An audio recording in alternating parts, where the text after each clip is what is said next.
Green light, let's get it. I'm the future, I'm in it. Check score, I'm winning. Green light, let's get it. I just win. I'm on 10. Hello, I'm Himothy. I got the recipe.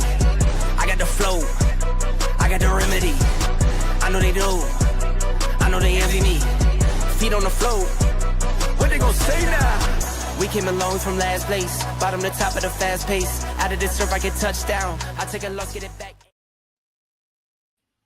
What it do? You're listening to the Urban Sports Scene. I'm Wole, and welcome to our Baltimore Ravens recap show. Joining me is Bowie TV's Ravens beat reporter Carita Parks. Carita is also founder of Double Take Sports. She's the amazing Baltimore Ravens reporter. Y'all already know. I gotta tell y'all this. Y'all already know what time it is with her. Anyway, what's going on, Carita? Man, can't complain. Cannot complain. How about that?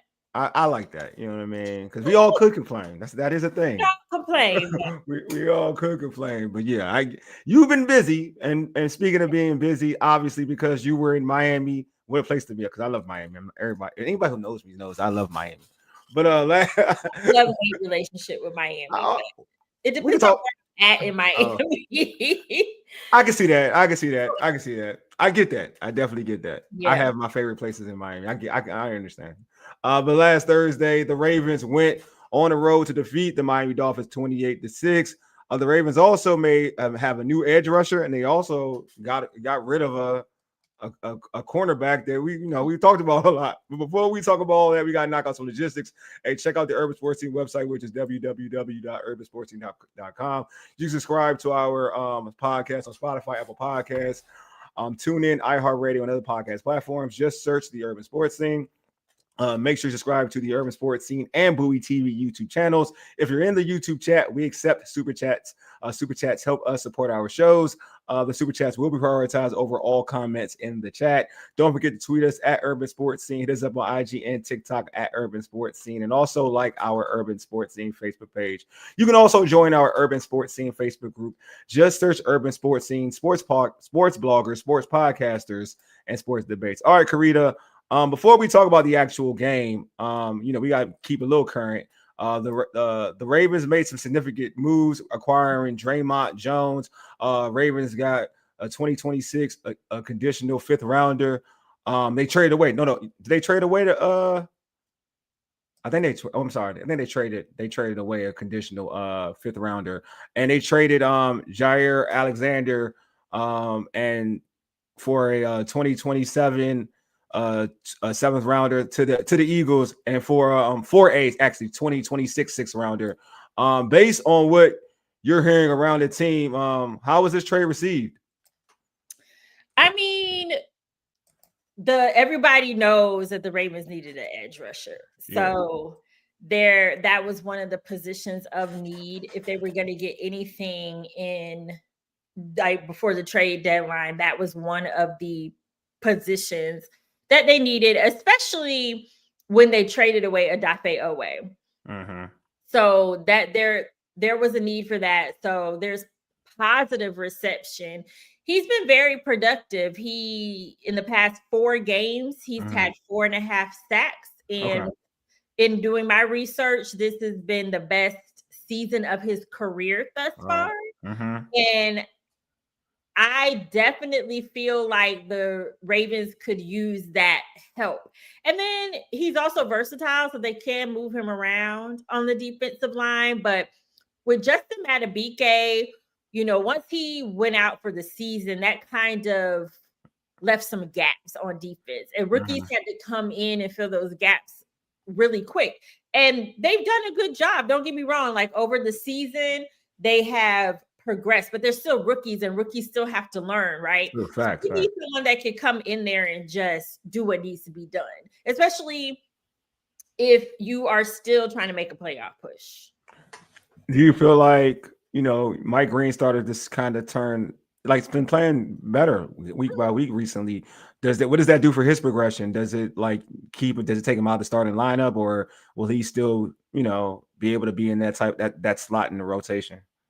Yeah, I mean, that'll be interesting to watch whether or not it takes him out of the starting lineup. But I do feel like it would kind of allow him to play more freely too, Okay. because he doesn't have that pressure, but he was handling the pressure well as the last couple of weeks. But I just think it comes down to the Ravens needing depth.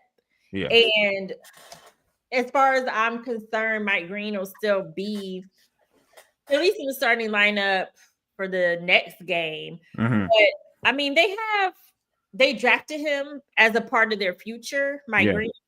And so I think they'll do what they can to keep getting him more snaps. But those guys have had to play a lot. And I don't think it was the intention of the Ravens for them to have to play so much, but with all the injuries. Yeah.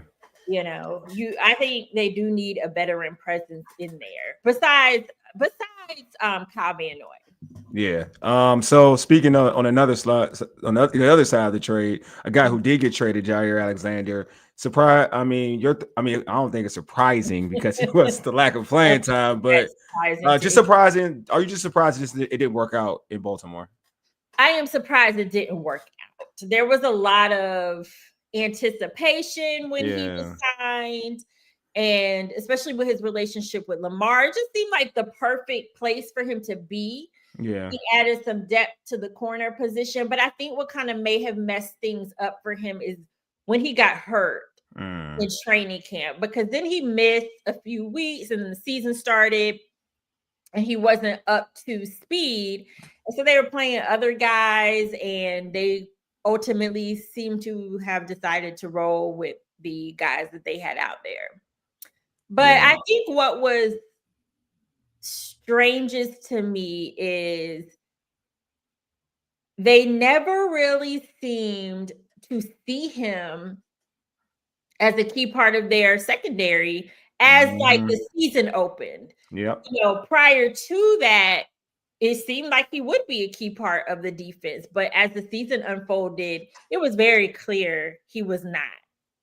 I mean, there were rookies getting more playing time than Jair.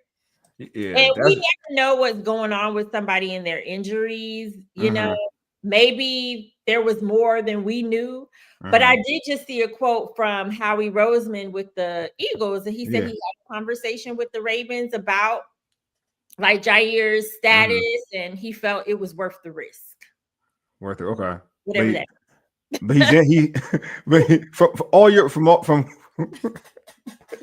from what you know, like he's healthy though, right? Like he's healthy. As far as I know. Yeah, okay. As far as you know. He was a healthy inactive. All right. For a couple weeks. All so right. as far as I know, he's healthy. Now, is he the Jair Alexander we remember? I don't know. Fans keep saying, well, he didn't look the same. And I'm still trying to figure out how do they know? Because maybe if you're just judging off of that one game against the Bills, after that, he barely played. So how do you know? Yeah, you don't really know. They're just saying it. That's the problem. Folks should be saying stuff. You got it. No, folks, I ain't gonna lie. Like just because somebody doesn't play, that's what the overall opinion is. Like, oh yeah, definitely, it has to be a fact. Like he's done. He ain't look the same. For me, it'll be very interesting. How he looks I think there's two things I'm going to say about that. One, it'll be very interesting to see how he does play with the Eagles. I agree. That'll be one thing. And then secondly, I just feel like, hey, he wanted to play. And so hopefully he's in a situation now where he has that opportunity. And I just don't think the Eagles would take that risk if they thought they couldn't get something out of him. Yeah, I guess, luckily again for the Eagles, the draft pick isn't as severe, I guess, for them. No. We'll see. I think it's a low risk, high reward type of situation. You're getting, if he isn't, all right, you probably lost a late draft pick. But I feel like that when the Ravens signed him, it was the same situation. Yeah. So, who knows? I mean, he's a guy again that's crazy. He was actually one of the best corners in the NFL. I just think that when you talk about the Ravens defense, like granted, I cannot say how well he looks, because like I said, in my opinion, I don't feel like I saw enough to make that Yeah, determination. exactly. But his attitude and his confidence is like what you want on the Ravens defense. Facts. No, I agree with you. I agree with you. So it's unfortunate it didn't work out. I do wish we would have saw more of him. And yeah, that'll be a head scratcher. Yeah, I think it's just weird. It's all weird. I understood the Deontay Johnson thing. I kind of understood why that one went the way it went, because he was a late season addition. He was not going to have that many opportunities behind at the time Bates, Zay, and Nelson Aguilar. So I got that one, but this one I'm not really understanding. Carlos, what's going on? Carlos Davis said, I still can't believe they didn't give him a real shot. I don't get it either, Carlos. Yeah, that's what we're saying. Yeah. I'm not really understanding, and we never really got any clear answers on that. Yeah, I just think I think it's odd. I always feel like with something like that, when you don't have any answers to something like that, and I just feel like it's something personal. That's something that's happened. Either he rubbed the coaches the wrong way or whatever. That's my thought process of it, because I just can't see, to your point, him getting him being inactive and Ricky's being active over him. And again, when the defense is really rotating the rookies in and out. Yeah, and when your defense is really struggling, that's the thing. It's not like your defense is playing at a top level. Your defense was struggling, and the rookies were getting beat. Everybody was getting beat. Everybody was getting that work. Like, and that was one of the points I made. I'm like, how could he have possibly hurt the defense any more than they were already hurting at that time? Exactly. And for folks to come out and I don't know, man, that's just weird. For folks to come out and automatically say that, yeah, you can point him out of everybody. He don't look the same. Yeah, like you can't point him out of everybody. You know what I'm saying? Like when it's all looking bad, you can't point him out and say, "Oh, he's the one." Like that's when he was active, he literally barely played in those games. Yeah. They're only going off the Bills, and at that point, he had been injured in training camp. Yeah. Plus, you got to think about how much he did not play. Yeah. Before he signed with the Ravens because of his injury. So him having rust made sense. Now, I'm not saying you keep him in there through the rust, but he's got to continue to play, or at least be rotated in and out to get back into form. Yeah, like Carlos said, I get him learning a new team, but corner is one of those positions where you got to get reps. I know. It's crazy. Yeah, and I never felt like it was a matter of him needing to learn. I don't even think it took him that long to learn. If we're being honest, it was just a mystery at first. At first, I was buying the answer. It was like, we got to get him into game shape. Okay. Yeah. But then as the weeks continue to go by, it's like, what is this really about? And then when Coach Harbaugh was asked about the trade on Monday, he simply said, I heard that. We had an opportunity to make our team better. There was not much else. Oh, I heard that one. That was funny to me. Because the question was, that was funny to me. Like, why did they trade him? And did it have something to do with just not being able to get him snaps? Yeah. And the response was, we basically had an opportunity to make our team better. Yeah, that's all it was. Like, yeah, that's what I'm saying. It was kind of weird. That whole, I don't know. It was weird. Oh, wait, know what? Good luck. Well, we probably will know. Oh, we will know. Maybe when Jair speaks. Oh, once he gets to speak, we will know. Like, that's a fact. Like, we will definitely know what happened with his tenure here. It's going to be interesting. It's going to be fascinating, to be honest with you. Yeah, it will be. It will be. And I actually, now to his credit, and everybody has said this, and I will say the same thing. He definitely handled the situation as well as someone possibly could. Agreed. I will say the last game against Miami, when he was walking out the locker room, that was probably like the one time I definitely saw him looking dejected. Okay. Oh, the Miami game, he was dejected? Well, dejected as he was walking out. Okay. Dang. Yeah. Poor child.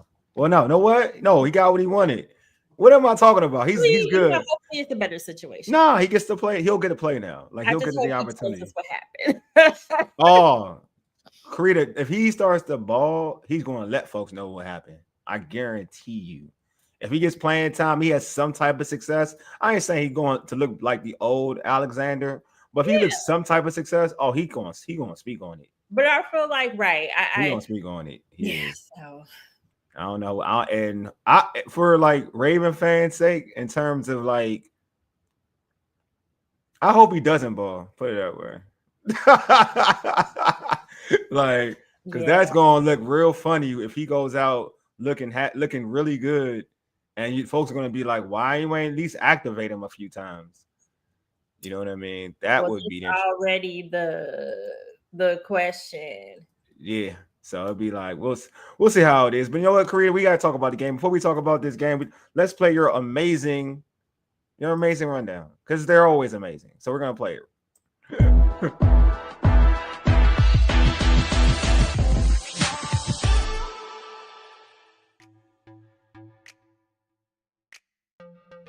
This is Carita Parks with Bowie TV at Hard Rock Stadium. The Baltimore Ravens won their second game in a row with a 28-6 victory over the Miami Dolphins. It was also the return of Lamar Jackson, who's been out the past 3 games with a hamstring injury, but he didn't look like he missed a beat, throwing for 4 touchdowns tonight.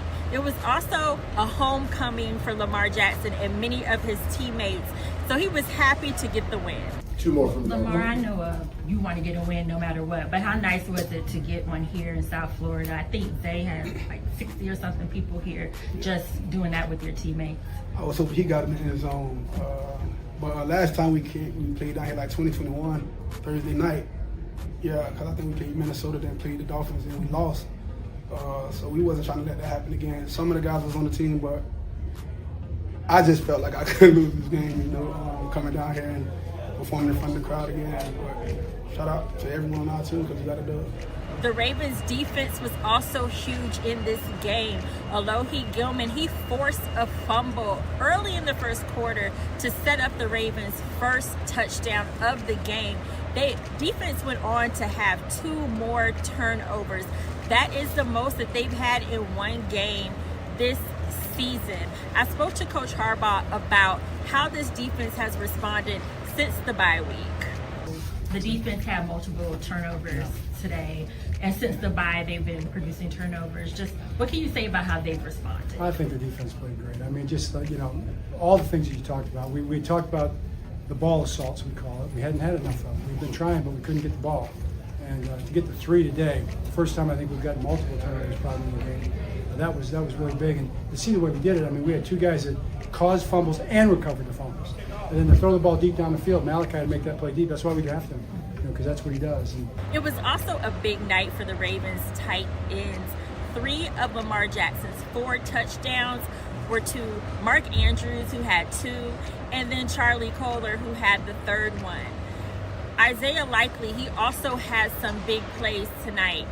I spoke to Likely about how it feels for this team to be making progress towards their goal of getting more wins so that they can make a playoff run. Isaiah, coming out of the bye, knowing that you have that goal to keep winning, does it feel like you're making progress towards that goal? I know it's just 2 back-to-back big wins. I mean, for sure. I mean, and that's just, everybody really just back being healthy. Everybody just, I felt like everybody was having fun out there. You guys seeing, a lot of celebrations, a lot of everybody turning up together, whether it was defense, offense, touchdowns. Everybody was finally having fun, letting steam off, and showing that we back. This is Carita Parks.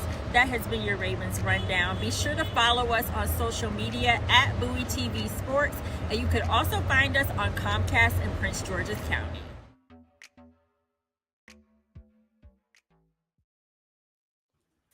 So there you go. Look at you.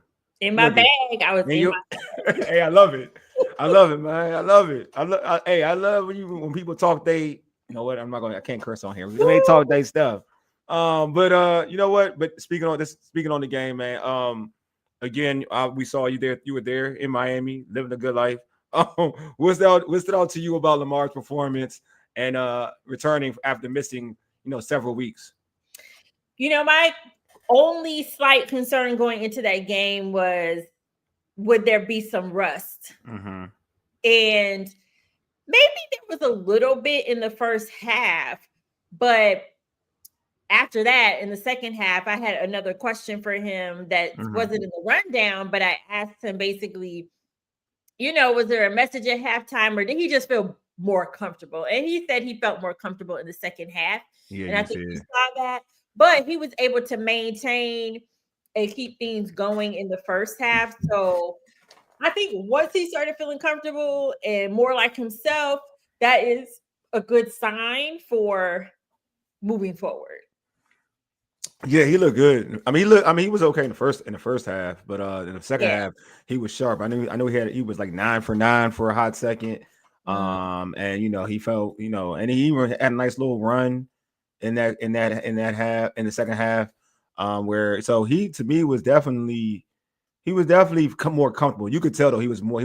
I think he didn't hit Zay in that deep pass in the second half. That was the second half. And was it also the second half he hit Bate for the touchdown? Second half was he hit Bateman in the second half. Yeah, that was in the second half because he had Andrews for the first 2 touchdowns in the first half, and then he had Kolar and and Bateman in the second half. But he was definitely sharper, and he was still good in the first half. Don't get it twisted. Yeah, he was still good. First half, but you could tell in the second half he felt more like, because like you said, he was doing a little more running, a little more around. And you could tell he started to feel more like, all right. How do you think he's with the hamstring? Do you think he's 110%? You think he's 100% healthy? Did he look like the same fast Lamar watching it there? Because on TV, I can't tell, but he was still fast enough, but. He was fast enough, but I think I could tell, even though he was good in the first half, I could tell he wasn't, maybe he was 100% there. The second half, I felt a little better about. Got you. About, how he was progressing. I got you. But, I think we'll really be able to see against the Vikings because keeping it a buck, I mean, unfortunately, the Dolphins are just not good this year. So he'll probably be pressed more is what I'm saying in the Vikings game. And I think based on how he reacts to certain things, we'll be able to tell more. I like that thought process. No, I agree. I think they'll be tested. I mean, the Vikings defense is aggressive. It's a very aggressive defense. Yeah, very aggressive defense.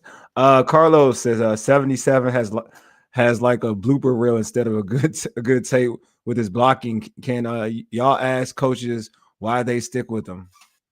That's all 77. They believe in his potential. That's all I can say. I mean, he's come up, several times throughout the season, and they believe in his potential. Apparently, there's no one on the roster that they feel is better. Yeah. And they didn't feel like it was enough of a priority to pursue someone before the trade deadline. So y'all got to see that 77 tape through the rest of the season. You better get used to it, basically. You're used to it. You're going to see them.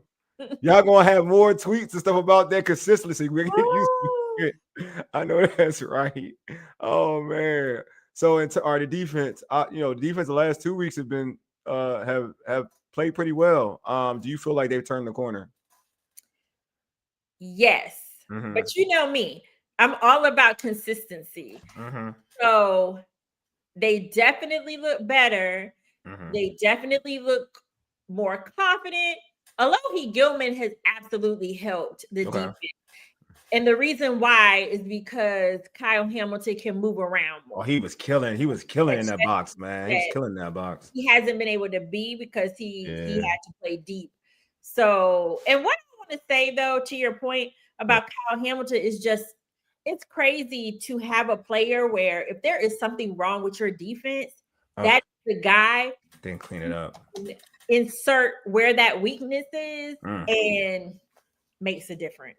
Man, he was savage on Thursday night, man. Like he was smacking cats. He got hurt, came back and started smacking cats. That man, a problem. And like you said, Gilman, that strip fumble was huge. That changed the momentum of the game because before that turnover, I mean, the Dolphins were that's what. Yeah, that's what. Yeah. What's going? Okay. I don't know. Carl's got another question. He's talking about Roquan. He said Ro is looking fatter and slower for some reason. Like, what's going on? I thought Roquan was good. He had a nice. I know y'all say that. I'm just not. Folks say that a lot about Roquan. Yes. For real? I love Roquan. I've always loved Roquan. You know, I don't know about all that. Roquan caught like H.N. Yeah, H.N. He caught H.N. when he had a screen pass. He could have took that thing to the house, and Roquan made a key tackle. Because Roquan don't make that tackle, dude is gone. Like, I thought Roquan was all right Thursday. I thought he was. And it's him looking fatter. I mean, I don't know. I need to go back to when I first started covering the team, but that hasn't been something that has been like, I didn't look at Roquan and say, "Oh, he looked like he's put on some weight." You know what I mean? He said he's making tackles. It's the coverage. Okay, I gotta look at it. I ain't paying no mind.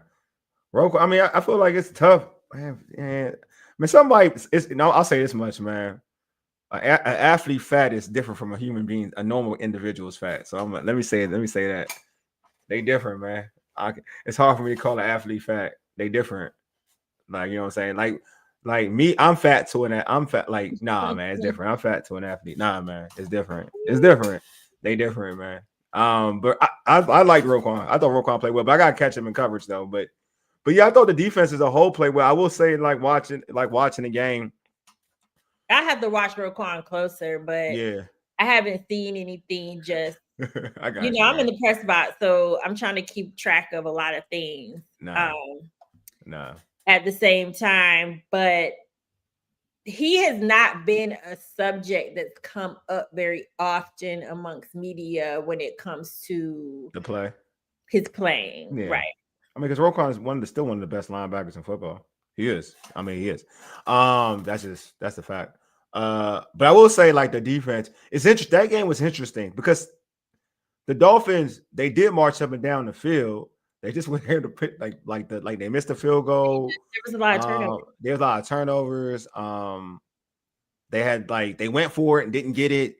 It was interesting, right? Like, so it wasn't like that is one thing that concerns me still about the defense is that's what I'm saying. Go ahead. They've been getting turnovers these past 2 games. They've been getting stops, important stops. Yeah. So not taking any of that away from them. Yeah, but teams have been moving fairly easily down the field. Exactly. That's my only concern. Like, teams are still moving, to your point. They're still moving down the field. So, but the good thing is that's what's different from the other weeks, that you're keeping them out of the end zone. So that's a good thing. Absolutely. But that is concerning when you play the first 2 weeks. You played against Caleb Williams, who is erratic. You played against he's a local kid in the DMV area, but I gotta keep it a bean. He's erratic. Then you play, Tua, who I mean, I like Tua. I personally like Tua, but I get it. I personally like Tua, but I get it. I get it. So now, and truth be told, you're playing against a rookie next. They're playing against a rookie next week. I mean, this week. So that can still add on to coming back. Yeah, who's just coming back. He had his best game probably of his NFL career last week against the Lions, but still, like, he's a rookie, so you can still take advantage of that. So yeah, the pass rush, but they do have Carl Lawson. Let's not forget him. They signed him, so he's probably done enough at this point to get into the lineup. So I'm just saying all that. Like, hopefully they have a better pass rush. Of course, against the Vikings. Yeah, and then they got the trade, so they should have, right? To your point, the trade. So they got. I don't know if they can drop him in this weekend. Oh man, they probably will. They might. They'll give him a package if they desperate for a pass rusher. What you just told me. Yeah, see ball, get ball. Like, you guys treat it. You don't need it to know anything else right now. See ball, get ball. That's all I need. All I need is on a third down. You're right. They might. They On probably third down, go rush the quarterback. On passing downs, I ain't gonna even overthink it. For third down, go rush the passer. Go ahead, go for it. That is your one job. That's your one job. That's your one job. And from the stats you In told the me past about, 4 games, he's been able to at least get one. there you go. The stats you ain't. That's not gonna be inactive. That's not gonna be a Jair Alexander move. No, you gonna play. And that's actually a lot. Like 1 sack a game. That's a In lot. the past 4 games That's is a a lot. lot. That's great play. That's hella play for real. That's hella play. Yeah. So yeah, I think that will definitely help playing against the Minnesota Vikings. And but we can talk about that. What we doing? We ain't gonna do a pre. We can do a post. But just even talking about that a little bit. I mean, a little bit. The thing for the Ravens, I guess it can go both ways. That those two teams play the same offense. They come because they're from the same tree. Like McDaniels, they're all in the Shanahan tree. And also Kevin O'Connell, who coaches the Vikings from the Shanahan tree. So there is going to be like the Ravens they've seen something this week that's similar in terms of like offense to what they're going to see in Minnesota. So that's the thing. The only thing that also that's different though, but the only thing that's different, forget the quarterback, is that you got to go against Justin Jefferson and Addison, which is probably one of the best combo wide receivers that you're going to see in the NFL. So that's going to be a challenge because like last year, I mean, I know things are starting to improve, but last year, Jamar Chase killed the secondary. And they didn't even have T. Higgins that game. And like he just so those matchups do give me a little pause, but it'll definitely be. I think those are the kind of matchups where you could use more of a veteran like Jair. Yeah, that would be good. I mean, and that's nothing against the rookie. Of course, I get it. Yeah, I know what you're saying. Starks got his first interception last week, so nothing against the rookies. Nothing even against Nate Wiggins, but like sometimes when you're going against guys like that, you just need someone who's super gritty. Yeah, who been there, who done it before, man. Exactly. Who done it before. That's all it is. That's why I get rid of him. That's why getting rid of him. I don't know who's the W. I'm assuming you're saying that's why getting rid of him didn't make sense. Oh yeah. I agree. I'm gonna go with that. I'm gonna go with that, Carlos. I'm gonna go with that, my guy. I'm gonna go with that. Or it's puzzling. Well, yeah, he's right. That's why baffled. Yeah, baffled, puzzling. Yep. I'm with you. Carlos, we here. We here for you, buddy. I'm here for you. I don't disagree on that. I agree with you, man. Like you're going against, man. I really do want to. Yeah, I want to know what that was all about. I think we all do. I ain't gonna hold you. We think we all do. So sticking. So do you feel like back-to-back wins? Lamar's back. What's the overall mood in the locker room amongst players? And do you feel like this could start a legitimate run or push for the AFC North? I mean, before the bye week and before they made a turnaround, that was the conversation, and that's what they kept saying is like, and when they got back from the bye, we ready to go on this run. Like that was the mindset that I believe Lamar said after the Dolphins game, but even leading up to the Dolphins game, like every game is do or die at this point. So that is the mindset. They are definitely in better spirits. They needed to get some wins. I mean, they needed to get some wins. That bye week could not have come at a better time because I really do think it was necessary. Just the way the season was going to step back. If they didn't have that bye, it could have continued to go downhill because it was just the losses were just adding up, and that could just, for a team that's used to being good, that can weigh down. It could weigh down on anybody, but especially a team that's used to winning. So the spirits are definitely higher. I mean, you heard Isaiah Likely say we back. Yeah. So that is where they are right now. And they just got to keep proving it. Because you have to win more games in this stretch than you lose. So, how much credit if they do turn this whole thing around? How much credit? Everybody's giving credit to Lamar, and deservedly so. Lamar is like arguably the best quarterback in the NFL. But how much credit does Tyler Huntley deserve just to get this team back on track? Because that was a big win, knowing that you're going to get your guy back, like you're going to get one of them ones back. and they needed this for them to have this legit possibility to actually even have an opportunity if they can win, like they can string off some games in a row to win the division, get to the postseason, do what they wanted to do, have that still all there. How big, how much credit does Tyler Huntley deserve? He deserves a lot of credit, and I say that because being that they lost all those games leading up to the one they beat. I'm trying to remember which game he played. He played the Bears game. The Bears, yes. Yeah, he won that Bears game. Mm-hmm. I was getting the Rams and the Bears mixed up. Oh no, that was all Rush. Yeah. So anyway, right. So losing all those games and the whole Cooper Rush experience that did not pan out. Mm-hmm. That was a game where they just had gotten to a point where they absolutely could not lose that game. Mm-hmm. And Tyler Huntley, he played well. Mm-hmm. He played so well, and they needed that. And that was kind of like a catalyst to agreed. Knowing you can come back and actually try to make a run. Yeah, I agree. Carlos, and that is what a backup quarterback is supposed to do. Yeah, facts. Yes, and health is definitely key for sure. Mm-hmm. Yeah, but yeah, like you said, Snoop should have been playing instead of Rush. Yeah, I guess they felt like he had been on the team previous years, and they signed Rush, so they kind of had to play him. Yeah, that money dictated they had to play him. That's what. The signs were there in the preseason. Yeah, it was. You said it all. You were very accurate. You were very accurate, Carita. I consistently said that. But the signs were there in the preseason. But I understand them feeling like they had to play him because they signed him. They signed him and they gave him a good amount of money. They gave him good backup money. So they had to. They gave him good backup money. They had to go with it. Unfortunately, it just came to a point where it was like, I think they just, it was visible in the Rams game. And I do feel like Snoop should have came in the second half. Yeah. But at that point, he would have had to play hero ball, and that wouldn't have really been fair to him.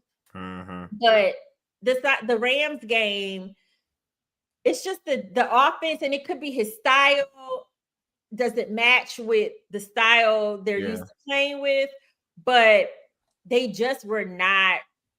Yeah, they were not responding well, in my opinion, to Cooper Rush as an offense. Yeah, I think Carita agreeing with you. She's like, that definitely has a similar style to Lamar in terms of the offense, but it's just. But I ain't gonna lie to you. Still missing for me outside. It wasn't just that Cooper Rush didn't have the same playing style. I feel like a pocket passer can work. It can. No, it can. The thing is, like, he just wasn't good. Like, I don't know how to be mean. That's the problem. He just wasn't good. And the thing about receivers that can catch the ball. Yeah. I mean, now a little bit of part of it is the offensive line got to give you time. Yeah. And so that is part of it, and I understand. But yeah, he just wasn't good. And I can say it for you. He wasn't good. Like, he was trash. I mean, you got to go these games. You got to go and cover. Let me just say it. In addition to that, I just didn't feel the vibe. I didn't feel the vibe on the field. I didn't feel the on-field chemistry between him and the offense, or at least the weapons on the offense. I didn't feel that chemistry either. Yeah, let me during a game. Nothing in practice makes me come to that conclusion, because we just don't see enough of practice anyway during the season. But on the field, I just didn't see the chemistry either. Yeah, folks in the on YouTube, make sure you hit the like button because it does well for the Ravens algorithm. Like both if you're on Bowie TV with the Urban Sports, and hit that like button. Also subscribe if you haven't as well. Subscribing is free, so you can do that as well. It's cool. It doesn't waste any time. It doesn't hurt you. It doesn't hurt your pockets. So if you're on government shutdown like me, furlough, and you ain't getting your paycheck, it's still free. You can still do it. It is what it is. It's still wild, dude. I know, right? It's wild, but it's cool. It's like a long-term vacay. So it's working for me without getting paid though. But it's still like a vacay. But it turns back to like, I'll say this much too. Like, I feel like I have to say it. Like, in the NFL, contracts dictate playing time sometimes, bro. Yeah. So They had to try to justify paying him on yeah, so it that will keep even though the player is better, but let's say they play it out, they see it on the field, they're gonna say, you know what, we paid this dude, this is an investment, so we're gonna give him all opportunities to be successful, even though he's trash. Like I'm not gonna lie, Carita has been very consistent. She's been real nice. She's been real diplomatic of how she talked about Cooper Rush. I'm gonna lie to y'all.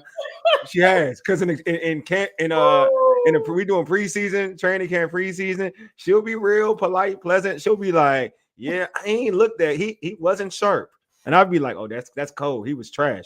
So I was like, so she has been like that. He was throwing a lot of interceptions. I was like, "Damn, he's saying she is sorry as you know what." That's all I kept thinking in my mind. Like this dude is horrible. I was hoping that it would turn the corner.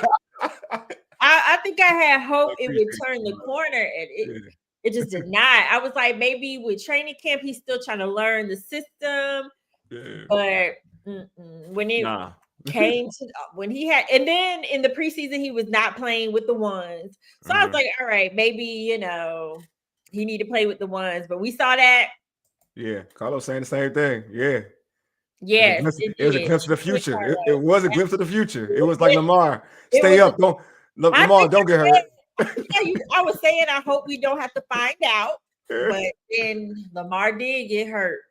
Yeah, he was, man. So we had to find out. Yeah, had to find out, and nobody wanted to find out. Luckily, they have Snoop. Real talk, because prior to them bringing Snoop back, it was Lamar, Cooper Rush, and Devin Leary. Yeah, that was. They would have had nobody to turn to. Yeah, I know. That was God bless Cooper. Like God bless Snoop. So very, very lucky Snoop came back. And what I didn't know, and what I think most of us learned that game, is that Snoop actually reached out to Coach Harbaugh. Oh, really? He would love to play for the team again. Oh, okay. And that's how that came about. Are you serious? That's how it happened?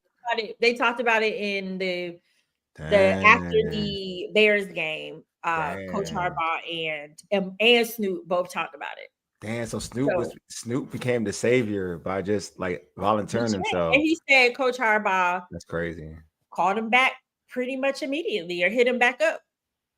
Yeah, it's just he's shown his worth for this team. It's not, it ain't just this I mean that one game, but anytime he has to show up, has a play, like he gets this team some W's, regardless of how it looks. He helps this team win. Well, I feel like it's unrealistic to think a backup quarterback is going to carry the season. What their job is to win a few games. That's the job. I mean, because you got to hope that you don't have to rely on the backup quarterback for a whole season, right? Yeah. So all you really need them to do is win a few games and don't lose you the game, though. That's what you don't lose you the game. Yeah. And I do. And back to what your original question, I also feel like he not just winning that game, but he like kind of breathed some life into the team. Yeah, he says brought some life back to the team. Because he does have that long-standing relationship with the team. And I think it was just like, it's like Snoop, like it's Snoop for us. Yeah. Yeah, sometimes it is what it is. Sometimes you got your guy with you, you just feel good. Like Carlos is saying, like Bateman didn't seem real enthused to have Rush out there. He said he gave up on routes because Rush wasn't. He didn't feel that vibe with Rush. Maybe I don't. And like in general, I just didn't get the sense that that the offense was feeling the vibe. Yeah, I mean, obviously, you could tell that Chicago game was so different from every other game they played. Like, can you compare like Chicago game to like how they looked against the Rams or how they looked against the Texans or whatever? Like, there was a different energy. You know what I'm saying? Like I felt like they believed with him out there. So yeah, I mean, I feel like he deserves a lot of flowers because I feel if they do turn around, I think people should mark the Bears game and what he did in that Bears game because it seemed like it was going to go all the way left. Nonetheless, said people are complaining about Ravens not trading draft capital to acquire players. Ravens don't invest in player trade in player trades. They invest in scouting. Only a few other franchises do that. I guess. I mean, Eric DaCosta is not going to give up a lot. He does not, like, to your point, or specifically Eric DaCosta, he does not like to give up key draft picks to bring in players. That just hasn't been his styles. And granted, I've been covering the team for just 3 seasons, but from what I've seen, that's not his style. Like what we saw with the Draymond Green, Mike Green. Mike Green? Dre'Mont Jones. Oh, Dre'Mont Jones. Oh, you said Draymond Green. I was about to say, what you talking about, Mike Green? I cover NBA too, forgive me. It's okay. You good. Jones. But like we saw in that trade, Eric DaCosta didn't give up much to get him, and that's just seems to be his blueprint. Yeah, I mean, I like the way the Ravens handle, like they should keep their draft capital because they're good at drafting. So I don't feel like they should ever they build their team in the draft, which is different from other teams. Other teams kind of like look at their receivers all from the draft. Look at their quarterback from the draft. Look at their tight ends from the draft. All impact players are, on that offensive side of football come from the draft. They draft well. Their starting cornerback Wiggins drafted, Starks drafted. They traded and got Roquan. Marlon was a draft. Yeah, I'm sorry. Yeah, Kyle was a draft. Kyle's a draft pick, an impact player. So they've done well in the draft. Of any team that should lean on the draft, it's the Ravens. Other teams, they'll go outside and the Eagles will go give up capital because they don't care. And they also draft well.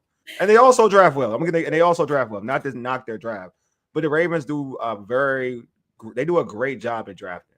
I'm not gonna act like they don't. Now, where they may need to bring in some additional support is that offensive line. Yeah, I mean, yeah. But that's next season. That's next season. It's hard. I'll say this, and we're about to close the stream out. I'll say this: it is hard when you got a guy like Lamar.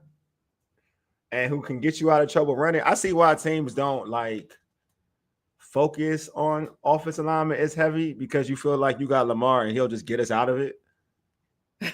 But you got to give him time. You know what I mean? He needs time. I know. I ain't argue with you. I'm just saying, I feel like that's what teams they be taking. I'm not using the term. I don't like using the term. But mobile quarterbacks, I hate saying it. But mobile quarterbacks, guys who can forget that. Guys who can run, who are capable of running,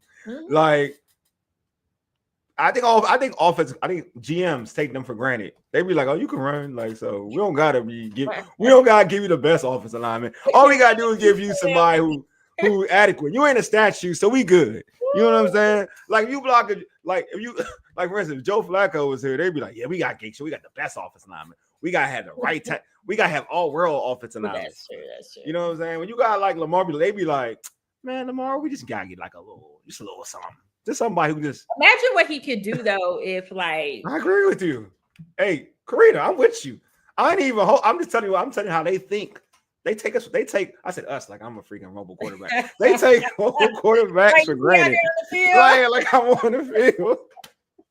They take dudes like that for granted. You know what I'm saying? That's all I'm saying. Oh man. Hey, Carita, we're about to end the stream. Before we end the stream, how can folks catch you on social media? How can they catch your great work at Bowie TV and your great work from Double Take Sports? Yes, be sure to follow me on social media on all platforms at Carita C. Parks. That's where I share a wide variety of my work. All of my Ravens content is specifically on Bowie TV at Bowie TV Sports and also on Comcast in Prince George's County. And then make sure you follow my sports media company, Double Take Sports. We cover just about all the sports you can think of. So be sure to follow us at DBL Take Sports. As a matter of fact, we've got some college women's hoops starting. So tap in. Yeah, tap in. That's what's up, man. It's dope. Yeah. So as y'all can see, it's all here. It's on the banner. It's coming through. Her stuff is long, so I had a whole bunch of stuff. So yeah, she got a lot because Carita does a lot. She does a lot. But yeah, appreciate everybody for pulling up, man. Got some new folks. Appreciate y'all, man. Real talk. I appreciate y'all for tuning in. Keep watching. Keep helping us grow. put the word out. Yeah, Let's facts. Put the do word it. out. Let's do it. Put the word out. Like she said, I don't want to be redundant because I hate doing that. Just do whatever Carita just said. You know what I'm saying? Carlos, I appreciate you. Yes, thank you, Carlos, KBZ, for tapping in. yeah, Appreciate KBZ, appreciate you. Nonetheless, appreciate you as you. well. Appreciate everybody, man. Cam, I can see you joined in from the Instagram. Cadillac C Willie 1, appreciate you for on the IG, man. Appreciate y'all for pulling up. But anyway, man, this has been dope. We'll do another recap. We sure will. We'll Catch do another us event. after the game. After the game, we talking Tuesday. Oh, thank you. Look at you. Keep shining. Oh, appreciate you, Carlos, man. Appreciate you, my guy. All right, man. Appreciate y'all for pulling up. Anyway, you've been listening to the Urban Sports Scene for ages. A Yeti Deuces. We are out. Peace.